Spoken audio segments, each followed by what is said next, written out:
Good morning, students. Today I am going to start a very interesting chapter of class 10, height and distance. है ना? Height and distance.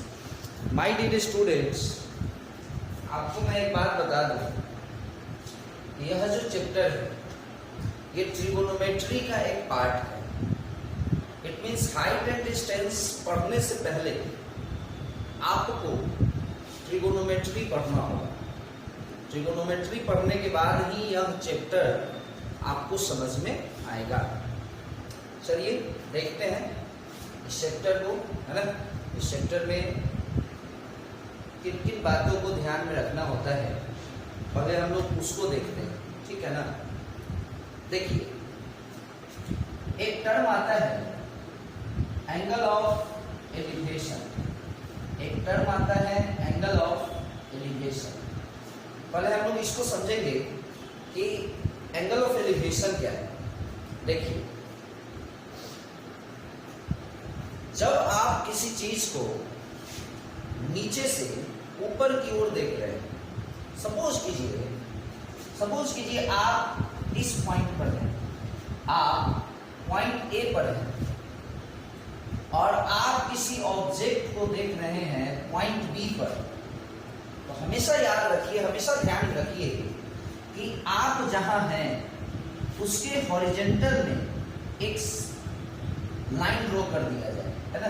Suppose कीजिए AC, आप जहां हैं, जहां से आप किसी चीज को देख रहे हैं उसके ठीक सामने एक लाइन ड्रॉ कर दिया जाए. ठीक है ना. तो एसी एक लाइन ड्रॉ कर दिया जाए और आप हैं ए पर और आप ऑब्जेक्ट को देख रहे हैं, वह ऑब्जेक्ट है बी पर. तो ए से बी को देखा जा रहा है, ए से बी को देखा जा रहा है, यानी आप नीचे से किसी चीज को ऊपर की ओर देख रहे हैं. तो यहां जो एंगल बना, ये जो एंगल बना, इस एंगल को हम लोग एंगल ऑफ एलिवेशन बोलते हैं. इस एंगल को हम लोग एंगल ऑफ एलिवेशन बोलते हैं. जस्ट इसका अपोजिट. सपोज कीजिए कि आप बी पर हैं, और आप जिस चीज को देख रहे हैं वो चीज ए पर है. आप बी पर हैं और आप जिस चीज को देख रहे हैं वह ए पर है. तो फिर आपको याद कीजिए कि आप जहां हैं उसके ठीक सामने एक लाइन ड्रॉ कर देना है ना. सपोज करो बी से, और आप कहाँ हैं, बी पर, और आप जिस चीज को देख रहे हैं वह चीज कहाँ है, ए पर. तो ये एक लाइन ड्रॉ होगा, है ना. बी से ए पर एक लाइन ड्रॉ होगा. ठीक है ना. तो फिर से यहाँ पे एक एंगल बना, है ना. तो इस एंगल को हम लोग एंगल ऑफ डिपरेशन कहते हैं. एंगल ऑफ डिपरेशन कहते हैं.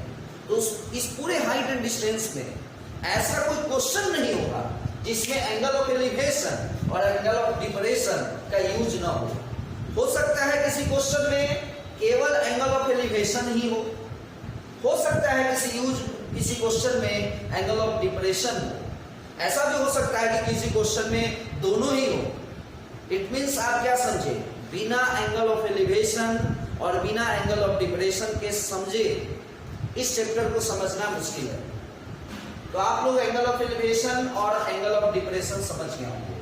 एक और कॉमन एग्जांपल हम देते हैं.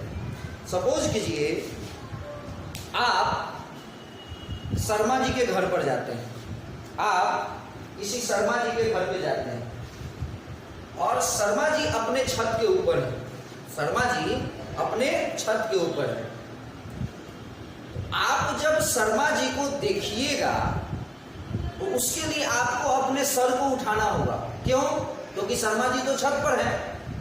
तो आपका जो ये आंख हुआ, आंख के ठीक सामने एक लाइन ड्रॉ हो गया. इमेजिन करना है इस चीज को. अब लाइन थोड़ी नहीं कोई ड्रॉ करने जाएगा. हमने आपको क्या बताया कि आप सपोज कीजिए ए पर है और आप किसी चीज को देख रहे हैं, वह चीज है बी पर. तो जहां पे आप हैं, जहां से देख रहे हैं आप, इसके ठीक सामने एक लाइन ड्रॉ कर देना है. और आप जिस चीज को देख रहे हैं, जहां से देख रहे हैं और जिस चीज को देख रहे हैं, उसको एक लाइन से मिला दीजिए। इस दोनों के बीच में जो एंगल बनेगा, ये एंगल ऑफ एलिवेशन है। तो आप शर्मा जी के घर पे गए, शर्मा जी छत पे हैं और आप उनको देखिएगा, तो स्वाभाविक है कि आपको अपने आंख को उठाना होगा, इस तरह से करना होगा। तो पहले आपका आंख ऐसे था, तो लाइन ऐसे था, याद रखिएगा, ध्यान दीजिएगा। अब आपको शर्मा जी को देखना है, छत पे है शर्मा जी, आपने अपने आंख को ऐसे किया, अब ये लाइन ऐसे होगा, तो इस लाइन और इस लाइन के बीच में एक एंगल बनेगा, वो एंगल ऑफ एलिवेशन है। अब आइए, अब जब आप शर्मा जी को देख रहे हैं, शर्मा जी भी आपको देखेंगे। मान लीजिए हम शर्मा जी हैं और हमको देखना है, हम छत पे हैं, हम छत पे हैं, तो हम छत पे हैं तो नॉर्मली ऐसे हैं, और हमको देखना है कहाँ, नीचे, क्योंकि आप तो नीचे हैं ना, तो हम ऐसे देखेंगे। तो हम पहले ऐसे थे, हमारे आंख के सामने एक लाइन ड्रॉ किया गया ऐसे, फिर हम आपको देखने के लिए हमने अपने नजर को ऐसे किया, फिर मेरा एक लाइन ऐसे गया, तो ये एक लाइन था और ये एक लाइन हुआ। जब हमने आपको देखा, तो एक लाइन ये और एक लाइन ये, इस दोनों लाइन के बीच में भी एक एंगल बनेगा, जिसको हम लोग एंगल ऑफ डिप्रेशन करते हैं। देखिए शर्मा जी यहाँ है शर्मा जी, है ना, और आप यहाँ हैं और ये छत पे हैं। तो जब है तो उस समय ठीक सामने लाइन ऐसे हुआ, और जब आपको देखने की बारी होगी उस समय इनको अपने आंख को नीचे करना होगा, ऐसे करना होगा। तो जब ये अपने आंख को नीचे किए हैं तब ये आपको देख पाए हैं। तो पहले लाइन ये था, आपको देखने के समय इनको ऐसे नजर को झुकाना पड़ा है, उस समय जो ये एंगल बनेगा, ये एंगल ऑफ डिप्रेशन। ये मेन दो चीज है जिसको समझे, बिना समझे आप इस चैप्टर को नहीं समझ सकते। क्लियर है? अब आइए, अब मैं आपको बता दूं कि इस पूरे चैप्टर में आपको इसका बहुत जगह जरूरत पड़ेगा। tan 30, tan 45, tan 60, सबको पता है। tan 30 1/√3, tan 45 1, tan 60 √3। हम ये नहीं बोल रहे हैं कि केवल इसी का जरूरत पड़ेगा, हम ये बोल रहे हैं कि मैक्सिमम क्वेश्चन में इसका जरूरत पड़ेगा, इसलिए इसको माइंड में सेट रखिए। अब आइए, हम आपको बताए थे कि किसी भी राइट एंगल ट्रायंगल में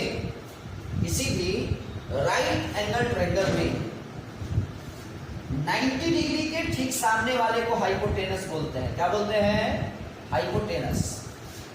अब आइए, जिस एंगल का चर्चा होगा क्वेश्चन में, सपोज कीजिए tan C है, सपोज कीजिए tan C है, यानी एंगल C हुआ, तो जिस एंगल का चर्चा क्वेश्चन में होगा उसके ठीक सामने वाले को P बोलते हैं, परपेंडिकुलर बोलते हैं, और जो बच गया, या ऐसे बोल सकते हैं कि जिस एंगल का चर्चा है क्वेश्चन में उसके ठीक सामने वाले को परपेंडिकुलर बोलेंगे, और एडजेसेंट वाले को, मतलब बगल वाले को, इसके जस्ट बगल में कौन है?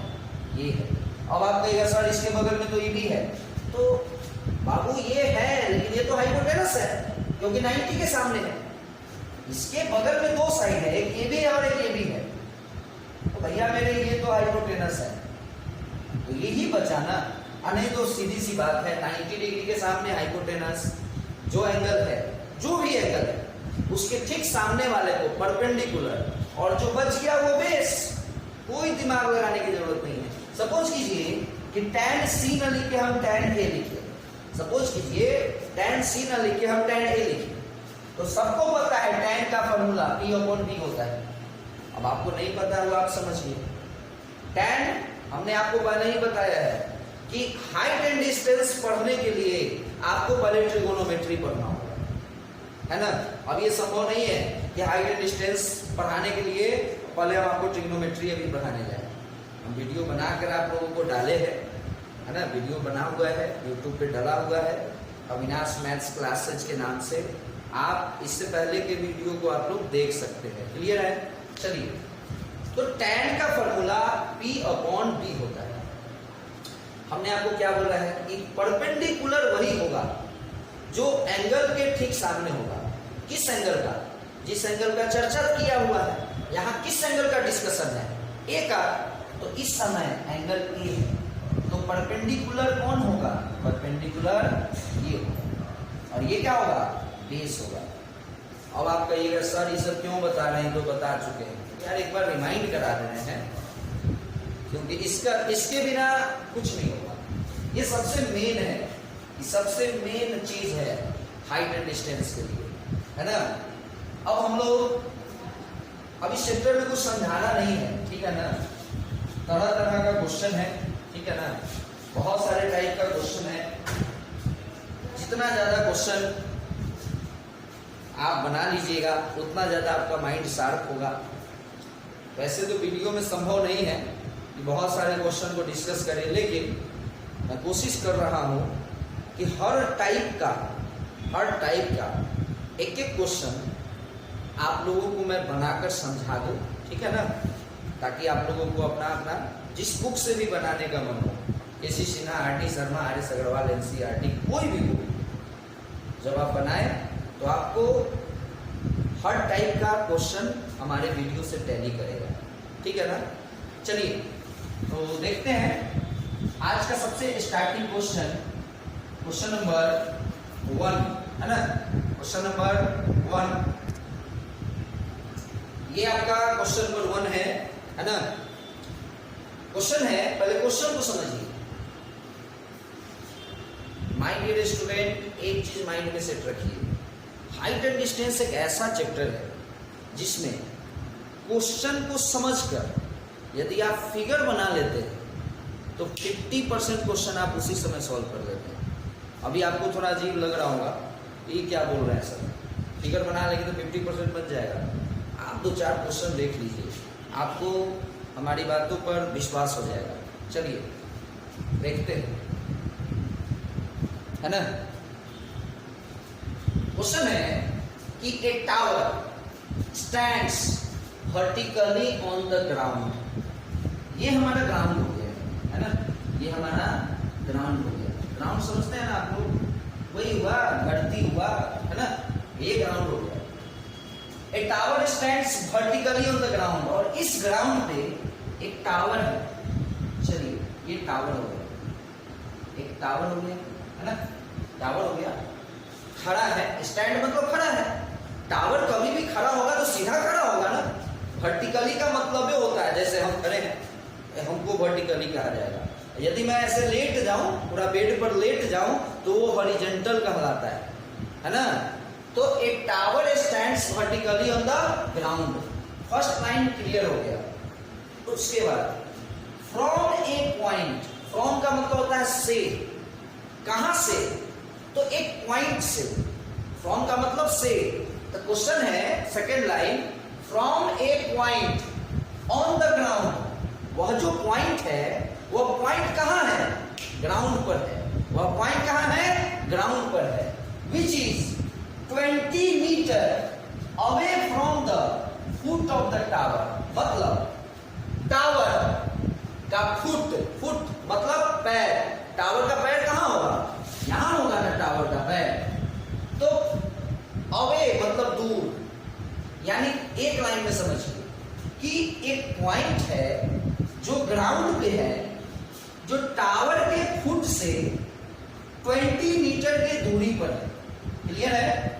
फिर से बोल देते हैं, from a point on the ground, ground पे एक पॉइंट है which is 20 metre away from the foot of the tower. मतलब टावर के फुट से 20 मीटर दूर है क्या? वह पॉइंट। वह पॉइंट मतलब कौन पॉइंट? कोई एक पॉइंट है, वह पॉइंट कहां है?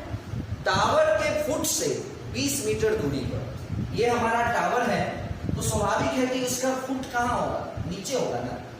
तो ये हमारा फुट हुआ, टावर का फुट, और यहां से 20 मीटर के दूरी पर एक कोई पॉइंट है, सपोज करो सी कोई पॉइंट है, सी कोई पॉइंट है जो टावर के फुट से 20 मीटर की दूरी पर है, ग्राउंड पर ही है ना। The angle of elevation of its top is found to be 60 degree.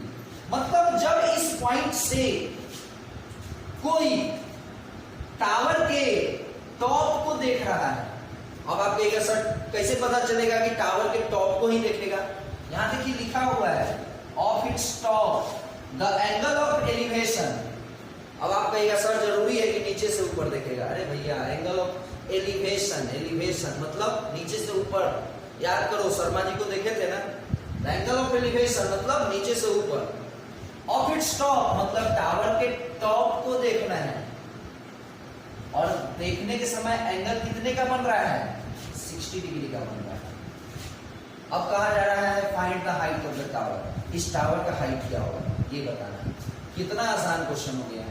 मान लिए सपोज करो कि AB is the tower. AB को हमने क्या माना? एक टावर है, और ये क्या है? एक पॉइंट है, जो पॉइंट टावर के फुट से 20 मीटर की दूरी पर है, और इसी पॉइंट से देखा जा रहा है। किस चीज को देखा जा रहा है? टावर के टॉप को देखा जा रहा है। ऐसा प्रैक्टिकल भी होता है। सपोज करो हम यहां हैं, हम एक टावर के टॉप को ऐसे देख रहे हैं ऊपर, तो एंगल बनेगा ना 60 डिग्री का। तो हम 60 डिग्री पर देख रहे हैं टावर के टॉप को, और हम हैं कहाँ? तो टावर का जो फुट है ना, निचला हिस्सा है, वहां से 20 मीटर की दूरी पर हम यहाँ हैं, टावर यहाँ है, हम टावर को देख रहे हैं, और हम टावर से 20 मीटर की दूरी पर हैं। एंगल 60 का बना है, लेकिन आपसे हमसे पूछा क्या जा रहा है कि इस टावर का हाइट क्या होगा। अब इस क्वेश्चन को बनाने में कुछ नहीं है। आप AB अपॉन AC याद करो, हमने पढ़ाया है। क्या पढ़ाया है? एक उसको लो जो नहीं पता है, और एक उसको लो जो दिया हुआ है या जो पता है। तो हमने एक AB को लिया, क्योंकि AB हमको नहीं पता है। हमको पता नहीं है कि टावर का हाइट क्या है, टावर का ऊंचाई क्या है, नहीं पता है। तो एक हमने उसको लिया जो नहीं पता है, और एक हम उसको ले रहे हैं जो दिया हुआ है, AC। AC देखो 20 मीटर दिया हुआ है। तो अगर देखा जाए, अगर हम इस एंगल को एंगल सपोज करते हैं, तो AB क्या है? इस एंगल के ठीक सामने है, ठीक सामने है, मतलब परपेंडिकुलर। याद आ गया?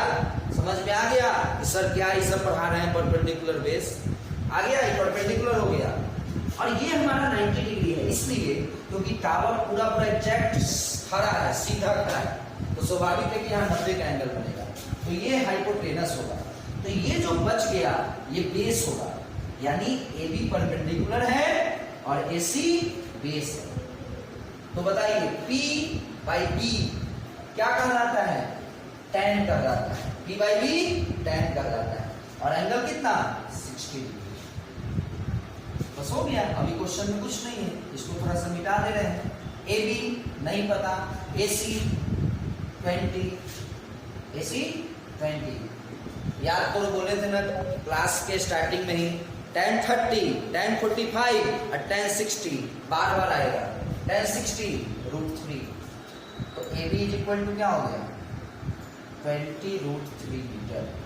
यदि आपको ज्यादा मन है तो आप इसको 20 इंटू 1.732।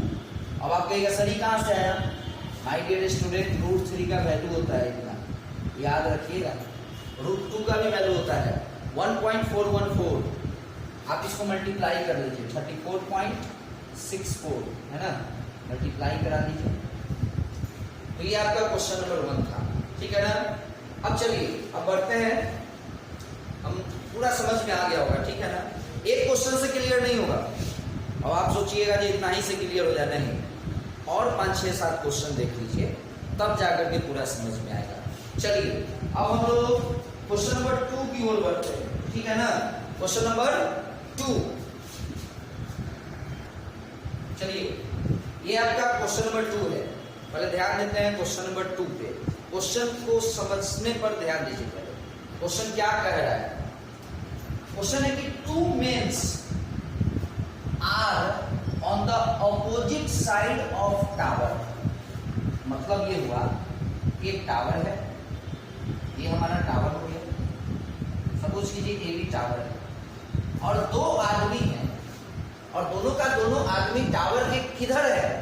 अपोजिट साइड से। मतलब एक इस टावर के राइट में होगा तो एक इस टावर के लेफ्ट में होगा। इसी को ना अपोजिट बोलते हैं। क्या अपोजिट मतलब यही ना होता है। अगर यहां रहता two mens are on either side of tower, मतलब दोनों आदमी एक ही साइड, एक आदमी यहां है और एक आदमी इधर कहीं है, तो दोनों आदमी क्या हो जाता? टावर के एक ही साइड हो जाता। लेकिन क्वेश्चन में क्या कर रहा है कि two mens are on the opposite side of tower. हो गया, यहां तक का बात समझ में आ गया। उसके बाद कर रहा है they measure the angle of elevation. They measure मतलब कौन? दोनों आदमी।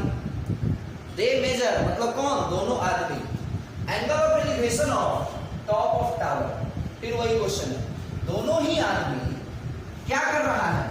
टावर के टॉप को देख रहा है ना? टावर के टॉप को दोनों आदमी देख रहा है। ये आदमी इधर देखा टावर के टॉप को और ये भी आदमी इस टावर के टॉप को देख रहा है। तो एक आदमी का एंगल 30 डिग्री का बन रहा है। एक आदमी का एंगल 30 डिग्री का बन रहा है और वहीं दूसरे आदमी का एंगल 45 डिग्री का बन रहा है। क्लियर? उसके बाद कह रहा है कि if the height of the tower is 50 metre 50 metre, यानी इस टावर का हाइट ना 50 मीटर है। तो क्वेश्चन है find the distance between the two main. एक आदमी यहां है, एक आदमी यहां है, दोनों के बीच का डिस्टेंस मतलब हमको ये पूरा निकालना है। बहुत आसान क्वेश्चन, कुछ नहीं है। हमको तो लगता है जो हमारे जो स्मार्ट जितने भी स्मार्ट स्टूडेंट्स हैं ये क्वेश्चन समझ गए होंगे और बनाना स्टार्ट भी कर दिए होंगे। सुनिए, सपोज कीजिए इस वैल्यू को आप x ले लेते हैं और आप इस वैल्यू को y ले लेते हैं। अब देखिए इस क्वेश्चन में कुछ नहीं है my dear student. In triangle A B C हमने आपको बताया है, एक उसको लो जो दिया हुआ है और एक उसको लो जो निकालना है। तो ए बी ले लिए ना, दिया हुआ है, और एक ए सी ले लिए। अब बताइए इस एंगल के लिए ये ए बी क्या है? परपेंडिकुलर है, ठीक सामने है, परपेंडिकुलर है, और ए सी क्या है? नीचे में है, बेस है, और ये टावर है तो सीधा सीधा खड़ा होगा ना 90 डिग्री, यानी ये हाइपोटेनस है और इधर से ये हाइपोटेनस है। तो ये परपेंडिकुलर है और ये बेस है। पी ये परपेंडिकुलर और ये बेस, पी बाई बी फिर से tan, पहले ही बता दिए थे। मैक्सिमम क्वेश्चन में tan का यूज होगा और tan एंगल कितना? 30 डिग्री। अब आइए बताओ होगा ए बी क्या है? ए बी 50, ए सी क्या है? x, tan 30 1/√3 वैल्यू होता है, multiply x into 1, x is equal to what? 50√3 metre. Similarly ठीक उसी तरह से अब आप इस ट्रायंगल में y नहीं निकाल लीजिएगा। देखिए कैसे? In triangle A B D, A B upon A D. अब आइए, चूंकि ए बी जो है इस एंगल के ठीक सामने है इसलिए परपेंडिकुलर, और ये नीचे का चीज है ना बेस, पी बाई बी फिर वही tan, लेकिन एंगल कितना है? 45। सबको पता है ना ए बी क्या है? 50, एडी क्या है? y। सबको पता है ना tan 45 1 होता है, तो y में 1 से मल्टीप्लाई होगा। y इज इक्वल टू क्या? 1 के नीचे कुछ नहीं, यानी 1 क्रॉस मल्टीप्लिकेशन 50 हो गया। ये निकल गया 50√3, x का वैल्यू आया ना और y का वैल्यू 50 आ गया। और हमको क्या निकालना था? दोनों आदमी के बीच का डिस्टेंस। एक आदमी C पर था, एक आदमी D पर था, यानी दोनों को जोड़ दीजिए, हो गया। मान लीजिए 40 मीटर आया, 30 मीटर आया, तो दोनों आदमी एक दूसरे से कितने दूरी पर है? 40, 30, 70 मीटर। तो यहाँ जोड़ देना होगा। तो क्या लिखेंगे? डिस्टेंस बिटवीन टू मेन, दो आदमियों, इस दोनों आदमी के बीच का डिस्टेंस क्या होगा? CD। CD होगा ना। CD को आप क्या लिखेगा? AC plus AD। AC का वैल्यू कितना आया हुआ? यहां से x, या आप ऐसे भी लिख सकते हैं x प्लस वाई, क्योंकि आप AC को x मान लिए थे और AD को y मान लिए थे। x का वैल्यू क्या आया था? 50√3 और y का वैल्यू क्या आया था? 50। अब देखिए बड़ी इंटरेस्टिंग चीज है, कुछ बच्चा इसको लिखेगा 100√3, जबकि गलत है। कभी माइंड में ये सब चीज नहीं रखना है। 100√3 होता, लेकिन कब? जब इसमें भी √3 रहता, तो 50 को √3, अब फिर से 50 को √3, तो 100 को √3। लेकिन इसमें √3 है, लेकिन इसमें नहीं है, तो कभी भी 100 नहीं होगा। तो क्या होगा? तो इस तरह के एडिशन के लिए हम लोग 50 को कॉमन लेंगे, और 50 कॉमन हो जाएगा तो ये हो जाएगा √3 प्लस 1 मीटर। या तो आंसर इतना होगा, और नहीं तो देखिए क्या होगा। 50, इसके नीचे भी लिख सकते हैं 50। अभी अभी हम लोग पढ़े थे, याद करो, √3 का वैल्यू 1.732, 1.732 प्लस, अच्छा इस 2 को नहीं भी लिखोगे तो कोई दिक्कत नहीं है, ठीक है ना? 1.73 अब प्लस 1, तो ये क्या बनेगा? 50 तो है ही, 1.73 में 1 रुपया 73 पैसा में 1 रुपया और जुट गया, 2 रुपया 73 पैसा। अब इसको मल्टीप्लाई कर लो यार, 50, 2.73, पॉइंट हटेगा 100, काट दो।